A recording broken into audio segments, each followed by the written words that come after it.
In seinem berühmten Frühwerk Die Geburt der Tragödie aus dem Geiste der Musik setzt sich Nietzsche mit der antiken griechischen Kultur auseinander. Er verwendet die Begriffe apollinisch und dionysisch, um zwei gegensätzliche Prinzipien der Kunst und des menschlichen Lebens zu beschreiben. Welche Bedeutung Kunst für Nietzsche hat, was er unter dem Dionysischen und dem Apollinischen versteht und weshalb er Sokrates für den Untergang der griechischen Tragödie verantwortlich macht, erfährst du in diesem Video. Nietzsches erstes berühmtes Werk, Die Geburt der Tragödie aus dem Geiste der Musik, erscheint 1872. Mit dem Buch distanziert sich der damals 27-jährige Philologieprofessor von der klassischen wissenschaftlichen Philologie und entwickelt ein eigenes kulturelles Weltbild. Dieses basiert auf Theorien über die Entstehung und den Niedergang der griechischen Tragödie sowie allgemeinen kulturphilosophischen und ästhetischen Betrachtungen. In philologischen Kreisen wird das Werk kritisch aufgenommen bzw. ignoriert. Besonders bemängelt wird der völlig unwissenschaftliche und unsystematische Stil des Werks. Diese negative Rezeption führt unter anderem dazu, dass nur noch wenige Teilnehmer Nietzsches Lehrveranstaltungen an der Basler Universität besuchen. Intellektuelle und Künstler, unter anderem Richard Wagner, nehmen das Werk dagegen positiv auf. Nietzsche distanziert sich später selbst von seinem Erstlingswerk und nennt es schlecht geschrieben, schwerfällig, peinlich, bilderwütig und bildwirrig. 1886 erscheint eine Neuausgabe mit dem veränderten Titel Die Geburt der Tragödie oder Griechentum und Pessimismus sowie einem selbstkritischen Vorwort. Trotz Nietzsches Selbstkritik eignet sich das Werk gut, um einen ersten Zugang zu seiner Philosophie zu bekommen. Wir finden darin unter anderem die berühmte Unterscheidung zwischen dem Dionysischen und dem Apollinischen, die Nietzsches spätere Schriften prägen wird. Auch Nietzsches unverwechselbarer Schreibstil und sein Talent als Dichter sind bereits erkennbar. Anstatt klarer philosophischer Aussagen stehen bildhafte und kraftvolle Formulierungen. Mit seinem Stil weicht er bewusst von der akademischen Prosa ab, um eine lebendige, künstlerische Philosophie zu schaffen. Nietzsche interessiert sich sehr für die Kunst, insbesondere für die Musik. Kunst ist für ihn nicht nur eine essentielle menschliche Tätigkeit, sondern Ausdruck des Lebens selbst. Sie ist die zentrale Antwort auf die Tragik des Lebens. Er schreibt: Wir haben die Kunst, damit wir nicht an der Wahrheit zugrunde gehen. Und nur als ästhetisches Phänomen ist das Dasein und die Welt ewig gerechtfertigt. Nietzsche versucht, das tiefste Wesen des Lebens zu verstehen. Anders als viele Philosophen theoretisiert er das Leben jedoch nicht. Indem wir das Leben theoretisieren, gestalten wir es bereits um. Das Leben zu theoretisieren bedeutet für Nietzsche völlig zu verfehlen, was das Leben eigentlich ist. Aus diesem Grund theoretisiert der Künstler nicht. Er erschafft, so wie das Leben erschafft, und wenn der Künstler erschafft, drückt sich das Leben selbst durch ihn aus. Kunst ist Ausdruck des Lebens, in ihr drückt sich die metaphysische Tiefe des Lebens aus. In der Kunst erkennt Nietzsche zwei gegensätzliche Prinzipien, das apollinische, maßvolle und das dionysische, rauschhafte. Die Bedeutung dieser Begriffe ist jedoch nicht auf den Bereich der Kunst beschränkt. Das Apollinische und das Dionysische beherrschen das Leben und offenbaren sich in den Werken der Kunst. Als metaphysische Mächte entsprechen sie Schopenhauers Unterscheidung von Vorstellung und Wille. Die beiden Begriffe sind von den griechischen Göttern Apollon und Dionysos abgeleitet. Apollon ist der Gott des Lichts, der Schönheit, der sittlichen Reinheit und Mäßigung, der Weissagung und der Künste. Er steht für maßvolle Begrenzung, Vernunft, Ausgewogenheit, Kontrolle, Ordnung und Harmonie. Für Nietzsche ist das Apollinische nicht das, was das Leben ausmacht. Das Leben besteht nicht aus Harmonie, Ordnung und Schönheit. Es besteht nicht primär aus Vernunft, sondern aus Leidenschaft. Es besteht aus dem, was Nietzsche das Dionysische nennt. Dionysos ist der Gott des Rausches, der Ekstase, der Maßlosigkeit, des Wahnsinns. Er ist auch der Gott der Tragödie.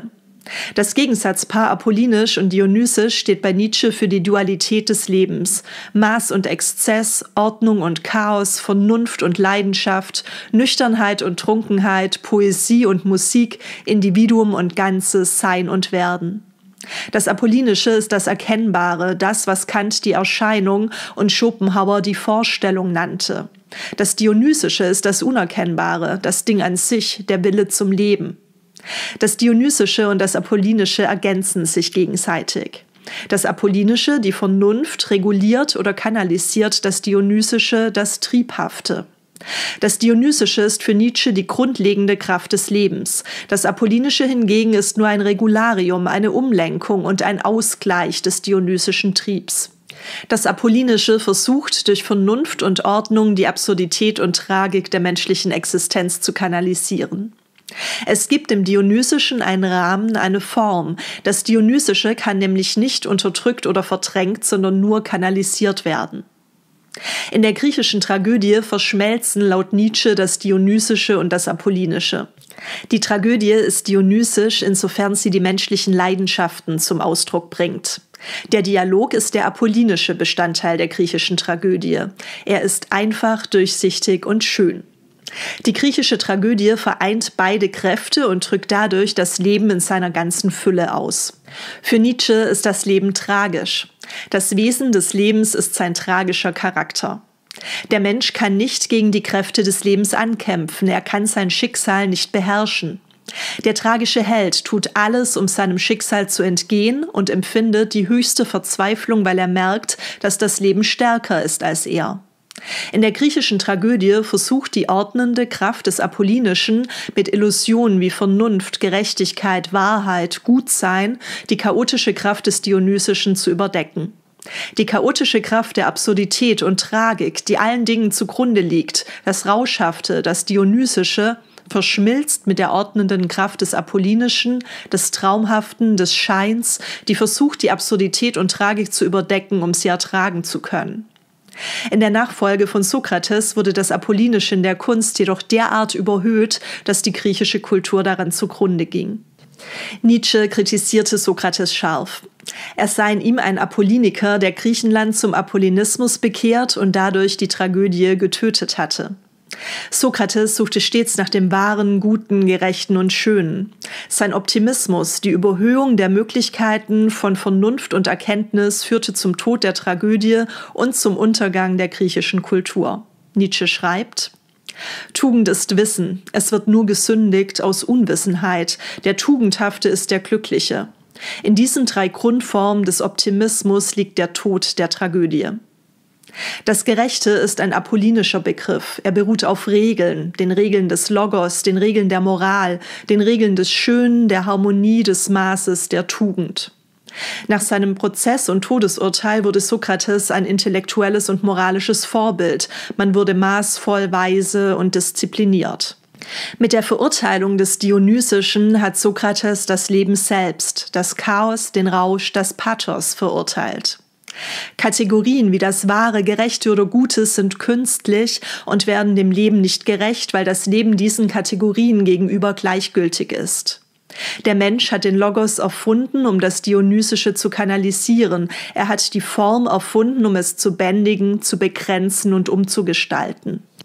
Doch die chaotische Kraft, die uns antreibt, ist blind und taub für die Aufforderungen des Logos. Sokrates und seine Schüler glaubten fälschlicherweise, sie könnten das Sein durch Denken ergründen.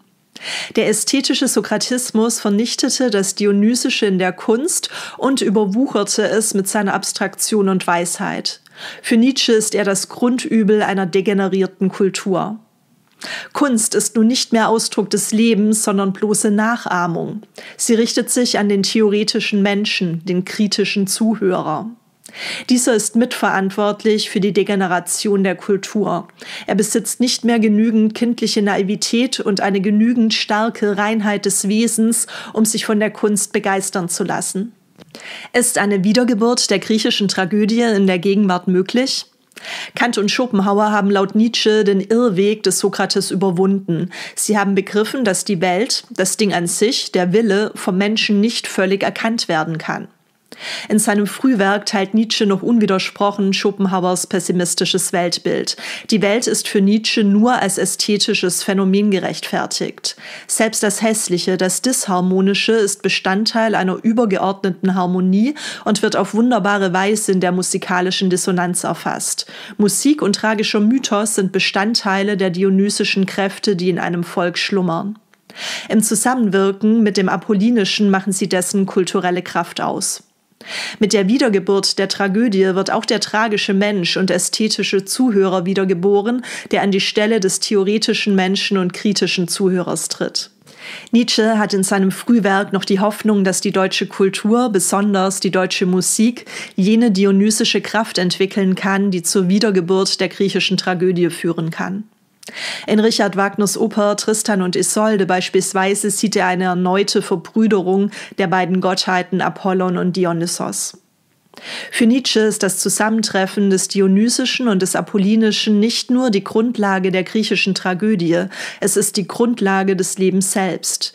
Der Mensch muss die Tragik seiner Existenz akzeptieren, ja sogar lieben. Amor fati, liebe dein Schicksal. Es geht nicht darum, sich einzureden, dass das Leben einen Sinn hat oder dass es kein Leid gibt. Es geht darum, das Leben in all seiner Tragik zu umarmen. Künstler ist nicht derjenige, der das Leben verleugnet oder verändert, um es erträglich zu machen. Künstler ist derjenige, der uns mit der Sinnlosigkeit des Lebens konfrontiert und uns am Rausch der Natur teilhaben lässt. Nietzsches Verherrlichung des Rausches bleibt bis in sein Spätwerk hinein ein hervorstechendes Merkmal seiner Philosophie. Seine Attacken gegen Christentum und Philisterei schließen nahtlos daran an. Später wird Nietzsche das Dionysische als Willen zur Macht bezeichnen. Was genau Nietzsche unter dem Willen zur Macht versteht, erfährst du im nächsten Video dieser Reihe. Wenn du deine philosophischen Kenntnisse vertiefen möchtest, schau gerne im Shop vorbei. Dort findest du Zusammenfassungen, Prüfungsfragen, Unterrichtsmaterialien sowie die Skripte und Folien zu meinen Videoreihen. Viel Spaß beim Lernen und bis bald!